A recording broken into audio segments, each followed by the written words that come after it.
Hello everyone, my name is Izzy Kiver from kiver.org, and today I wanted to tell you something very interesting. Did you know that you can get almost all of your college credits while still in middle school, still in high school, through dual enrollment? You've probably heard of these dual enrollment programs before, and maybe your high school offers one of them. So basically, here's the deal. You enroll at another community college or maybe another traditional college, and they will have special classes for people who are between 6th and 12th grade. Now, what you might not know, or maybe you found out already as a parent or as a student, is that these are filled and lined with red tape. And basically, you're going to need to already have taken your SATs or maybe have shown certain scores, and you have cutoff dates when you can start, stop. All of that doesn't matter anymore because there are programs where you can actually get college credits for completing certain courses. Examples of these are Strayerline, Academy, Sailor.org, etc. And the purpose is that you can actually take college classes off campus in order to get college credit. And there are a host of universities that accept these classes, over 2,000 actually in the US, that will accept transfer credit this way. Here's how it works. Student, you enroll anytime in one of our classes. So you take, let's say, business psychology, or you take business management with us, right? You start studying, we help you get through all of the materials and learn everything you need to know in order to pass that final exam. Just like AP classes, they follow this exact same system, and legally, they're following this exact same methodology. So you come day of the exam, set up a proctor for you, so they're making sure you don't cheat, and then you get through that exam, you get a C or higher, you're in. Meaning to say you got 3 to 6 college credits for passing that test.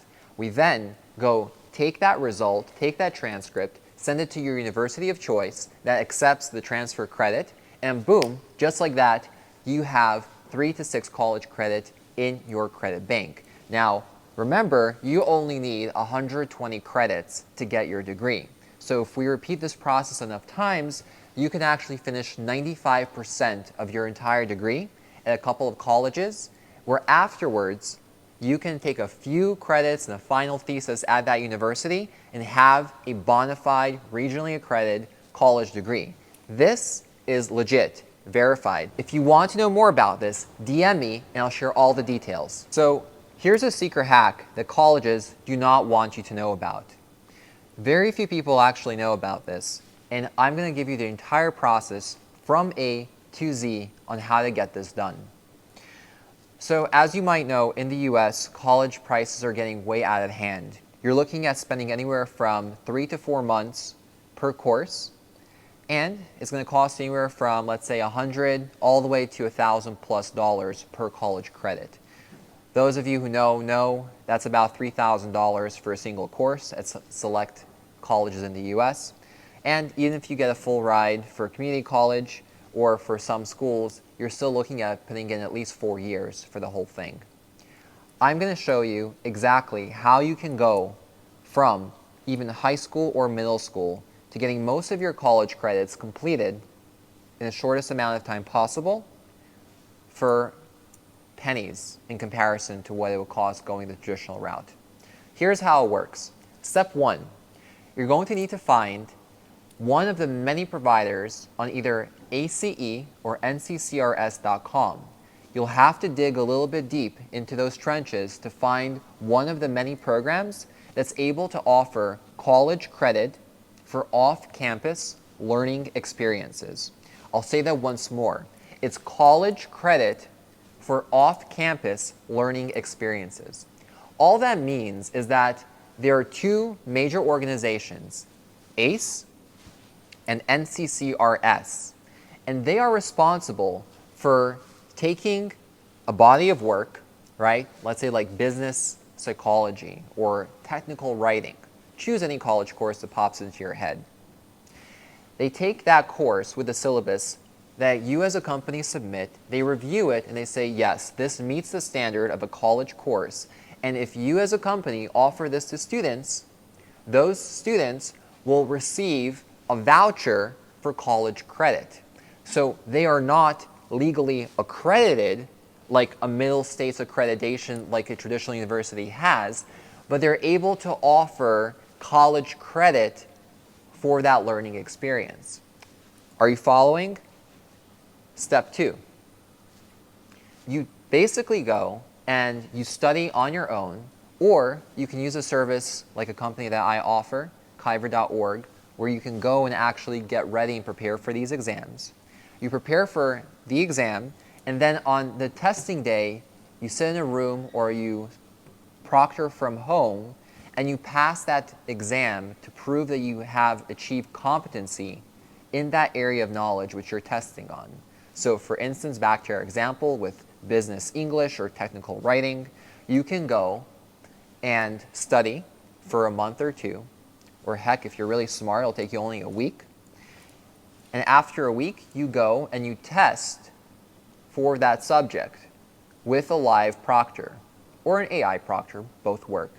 After you finish that exam, you get a result, you get a score, sometimes instantly, sometimes within a week. And you will have an official transcript saying that you have passed the course Business English or Technical Writing. Afterwards, you take that transcript, or let's say multiply that by 30 because you did 30 courses like this, almost like 3/4 of your whole degree, and you then go to a partner institution. There are over 2,000 schools that will accept transfer credits this way in the US. And then you basically send them your transcript saying you're basically a transfer student and that you want to transfer in your credits from another school. They are equipped in order to deal with these processes. Some schools will accept 60 credits transfer max, some will accept 90, and there are just a few that will accept 117 or 113 out of 120. So you're in pretty good shape if you work with one of those schools. And then you basically do this process until you basically get most of your credits. Rewind. And then you do this process over and over with all the credits that you need until you satisfy most of the degree requirements.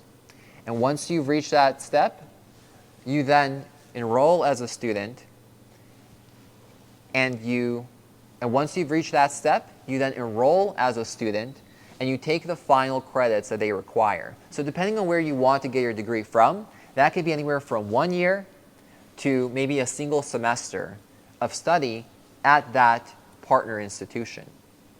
So I'll just replay this whole thing again over just so you can frame a mental model of this process. Step 1, you study for a certain subject.